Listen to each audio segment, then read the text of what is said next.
ঠাকুর মা স্বামীজির শ্রীচরণে ভক্তিপূর্ণ প্রণাম জানিয়ে স্বামী গম্ভীরানন্দ রচিত শ্রীরামকৃষ্ণ ভক্তমালিকা থেকে আজকের নিবেদন স্বামী ব্রহ্মানন্দ। আনন্দমোহনকে দূর হইতে দেখিয়াই শ্রীরামকৃষ্ণ অনুমানে বুঝিলেন ইনি রাখালের পিতা হইবেন। কাজেই রাখালকে বলিলেন, ওরে রাখাল, ওই তোর বাপ আসছে বুঝি, দেখ দেখি। দেখিয়াই ভীতচকিত রাখাল আত্মগোপনের চেষ্টা করিতে লাগিলেন। ঠাকুর কিন্তু বলিলেন, ভয় কি, বাপ মা প্রত্যক্ষ দেবতা, তোর বাপ এলে তুই বেশ ভক্তি করে প্রণাম করবি, মার ইচ্ছা হলে কি না হতে পারে। রাখাল বিনয় নম্র চিত্তে পিতাকে অভিবাদন করিলেন। শ্রীরামকৃষ্ণ পিতার নিকট পুত্রের অজস্র প্রশংসা করিলেন এবং আদর আপ্যায়নে পিতাকে পরিতুষ্ট করিলেন। পুত্রের প্রতি ঠাকুরের যত্নের পরিচয় পাইয়া এবং পুত্রের উৎফুল্ল বদন ও সোল্লাসগতি দেখিয়া এই স্নেহের নীর হইতে তাহাকে বলপূর্বক বিচ্ছিন্ন করিতে আনন্দমোহনের প্রবৃত্তি হইল না। রাখালকে দক্ষিণেশ্বরে রাখিয়াই তিনি বিদায় লইলেন। শুধু প্রার্থনা করিয়া গেলেন ঠাকুর যেন ইচ্ছামতো রাখালকে গৃহে পাঠাইয়া দেন। ঠাকুর তদনুসারে রাখালকে গৃহে পাঠাইলেও রাখাল পুনঃ পুনঃ দক্ষিণেশ্বরে আসিয়া বাস করিতে লাগিলেন।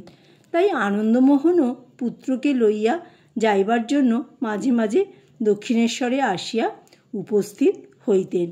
এইরূপ এক সুযোগে রাখালের প্রতি আনন্দমোহনের দৃষ্টি আকর্ষণ করিয়া ঠাকুর বলিলেন, আহা, দেখো দেখো, আজকাল রাখালের কি চমৎকার ভাব হয়েছে।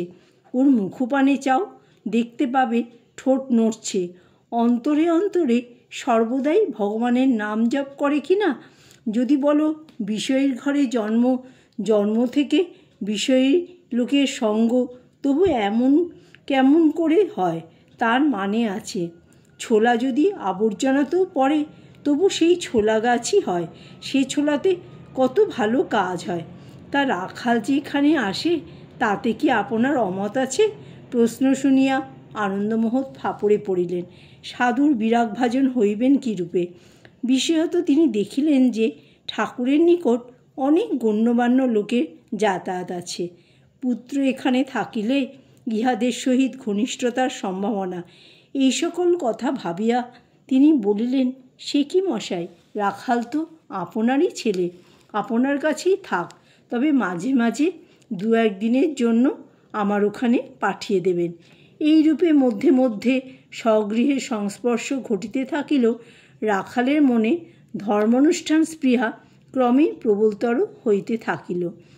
একদিন তিনি শ্রীরামকৃষ্ণকে জিজ্ঞাসা করিলেন, তিনি পিতার উচ্ছিষ্ট কিংবা ভুক্তাবশেষ পাত্রে খাইতে পারেন কি না। অমনি ঠাকুর বলিলেন, সে কি রে, তোর কি হয়েছে যে তোর বাবার পাতে খাবি না? মা বাপ কি কম জিনিস? তারা প্রসন্ন না হলে ধর্মটর্ম কিছুই হয় না। চৈতন্যদেব তো প্রেমে উন্মত্ত, তবু সন্ন্যাসের আগে কতদিন ধরে মাকে বোঝান, বললেন, মা, আমি মাঝে মাঝে এসে তোমাকে দেখা দেব। এইভাবে প্রায় 2 বৎসর অতীত হইল। এদিকে জামাতার বৈরাগ্য দর্শনে প্রতিবেশীরা রাখালের শ্বশ্রুমাতা শ্যামাসুন্দরীকে সততই সাবধান করিয়া দিতে থাকিলেন। ওই কারণেই হোক কিংবা কন্যাকে শ্রীরামকৃষ্ণচরণে উপস্থিত করিবার জন্যই হোক, রাখালের দক্ষিণেশ্বরে অবস্থানকালে শ্যামাসুন্দরী একদিন বিশ্বেশ্বরীর সহিত তথায় আসিলেন। কিন্তু বারংবার পীড়াপিড়ি করিলেও রাখাল দক্ষিণেশ্বরে ছাড়িয়া যাইতে সম্মত হইলেন না। ওই দিনের ঘটনা সম্বন্ধে ঠাকুর বলিয়াছিলেন, রাখাল তখন ঘরের ছেলের মতো আছে, জানি আরও আসক্ত হবে না, বলে সব আলুনি লাগে। ওর পরিবার এখানে এসেছিল, বয়স 14 বৎসর, ও গেল না। বিবাহ করিলেও রাখাল যে আবদ্ধ হইবেন না, ইহা ঠাকুর ইতঃপূর্বেই বধূকে পরীক্ষা করিয়া জানিয়াছিলেন। বিবাহের অল্প পরে সেদিনও ঠিক এইভাবেই শ্যামাসুন্দরী বালিকাকে লইয়া দক্ষিণেশ্বরে উপস্থিত হইলে ঠাকুর বধূকে সহজভাবেই প্রশ্ন গ্রহণ করেছিলেন কিন্তু সহসা মনে প্রশ্ন জাগিল, বধূর সংস্পর্শে আমার রাখালের ঈশ্বর ভক্তির হানি হবে না তো? তাই সংশয়ের নিরসনকল্পে বালিকাকে নিকটে আনাইয়া তিনি তাহার কেশরাশি ও গঠনভঙ্গি পরীক্ষা করিয়া বুঝিলেন, ভয়ের কারণ নেই। দেবী শক্তি, স্বামীর ধর্মপথের অন্তরায় কখনো হবে না। তখন হৃষ্টচিত্তে নহবতে মাতা ঠাকুরানীর নিকট প্রেরণ করিলেন এবং বলিয়া পাঠাইলেন, টাকা দিয়ে যেন পুত্রবধূর মুখ দেখে। ঠাকুর জানিতেন তাহার মানসপুত্র সাক্ষাৎ ব্রজের রাখাল। তিনি গোপাল গোপাল বলিয়া সহস্তে তাহাকে খাওয়াইতেন, আর কতভাবেই না আদর করিতেন। অপরের অন্যায় দেখিলে ঠাকুর শাসন করিতেন, কিন্তু রাখালের অবাধ্যতায় বিরক্ত না হইয়া বরং আনন্দ পাইতেন। একদিন আহারের পর ঠাকুর বলিলেন, ওরে রাখাল, পান সাজ না, পান নেই যে। মানসপুত্র উত্তর দিলেন, পান সাজতে জানি নে। সে কি রে, পান সাজবি, তার আবার জানাজানি কি? যা পান সেজে আন। পারব না মশাই। জবাব শুনিয়া ঠাকুর হাসিয়া আকুল। এরূপ সপ্রদীপ ব্যবহারে ঠাকুর বুঝিয়াছিলেন রাখাল সত্য সত্যই তাহাকে একান্ত আপনার বলিয়া গ্রহণ করিয়া আছে। তাহার আচরণে কোনো কৃত্রিমতা নাই, আছে শুধু স্নেহ সদ্ভূত আবদার। কিন্তু এইরূপে ক্ষেত্রবিশেষে তাহার ব্যবহার ঠাকুরের কৌতুক উদ্দীপিত করিলেও রাখাল যে সতেতই শাসনের অধীন ছিলেন তাহা নহে। একদিন কালী মন্দির হইতে প্রসাদী মাখন আসিয়াছে। রাখাল ক্ষুধিত ছিলেন, তাই অনুমতির অপেক্ষা না করিয়াই মাখনের ডালাটি তুলিয়া মুখে দিলেন। ঠাকুর অমনি বিরক্ত হইয়া বলিলেন, তুই তো ভারী লোভী, এখানে এসে কোথায় লোভ ত্যাগে যত্ন করবি, তা না করে আপনি নিয়ে খেলি। লজ্জায় রাখালের মুখ আরক্তিম হইল। অপর একদিন একটি পয়সা দেখিয়া রাখাল কুড়াইয়া লইলেন।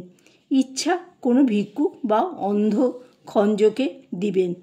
তিনি ঠাকুরকে সরলভাবে সব কথাই জানাইতেন, সুতরাং ইহাও নিবেদন করিলেন। ঠাকুর কিন্তু শুনিয়াই ভৎসনার সুরে বলিলেন, যে মাছ খায় না সে মাছের বাজারেই বা যাবে কেন? তোর যখন নিজের কোনো দরকার নেই, তখন তুই কেন ওই পয়সা ছুতে গেলি? ঠাকুর নিজে বিশেষ স্থলে শাসন বা সাবধান করিয়া দিলেও অপরে রাখালকে কোনো রূঢ় কথা বলিবে, ইহা একান্ত অসহনীয় ছিল। মানসপুত্রকে অন্য কেহ শাসন করিলে স্নেহ বিগলিত কণ্ঠে বলিতেন, রাখালের দোষ ধরতে নেই, ওর গলা টিপলে দুধ বেরোয়। আবার কেহ কোনো কাজের আদেশ দিলে বলিতেন, আহা, ও দুধের ছেলে, ওকে তোরা কোনো কাজ করতে বলিসনি, ও বড় কোমল স্বভাব। জয় ঠাকুর, জয় মা, জয় স্বামীজি।